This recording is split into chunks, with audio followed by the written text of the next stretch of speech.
हे पार्थ, कर्मयोगी का जीवन एक यज्ञ होता है। इसलिए तुम भी आसक्ति से मुक्त होकर स्वधर्म का पालन करो।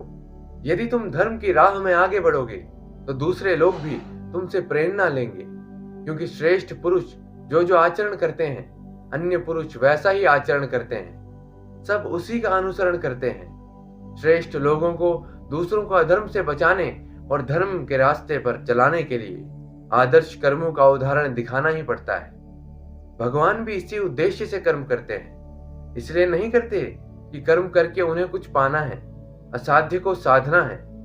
सब तो भगवान के ही वश में है। यद्यदाचरति श्रेष्ठ सत्य देवेतरो जनः स यत् प्रमाणम कुरुते लोकस्त धनुवर्तते।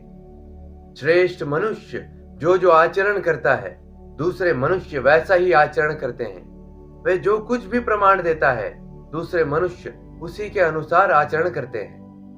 नाम पार्थस्ति कर्तव्यम ऋषु लोकेषु किंचन नान वाप्त वाप्तव्यम वर्त एव च कर्मणि। यदि श्लोक संग्रह की कर्तव्यों में तुझे कुछ शंका हो तो तुम मुझे क्यों नहीं देखता है पार्थ।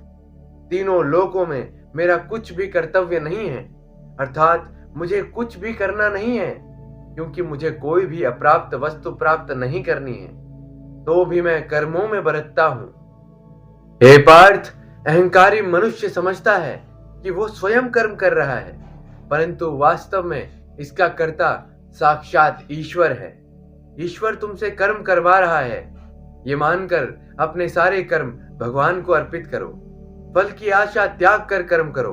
अधर्म का साथ देने वालों का विनाश अधर्मियों की तरह ही होता है, और जो धर्म के मार्ग से हट जाता है और धर्म पर चलने वालों का साथ नहीं देता, वो अनजाने में अधर्म का ही साथ देता है, अधर्मियों की सहायता करता है।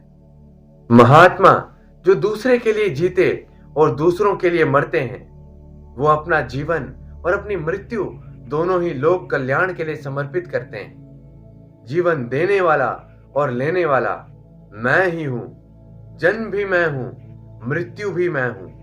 जो अज्ञानी भगवान की निंदा करते हैं, भगवान के बताए हुए कर्मयोग को नहीं अपनाते, वो नष्ट हो जाते हैं। क्योंकि जो अहंकारी होते हैं वो अपने अहम से बंधे होते हैं, इसलिए अपने आप को समर्पित नहीं करते। समर्पण का अर्थ है अपने आप को, अपने संपूर्ण अहम को प्रभु के चरणों में विलीन कर देना।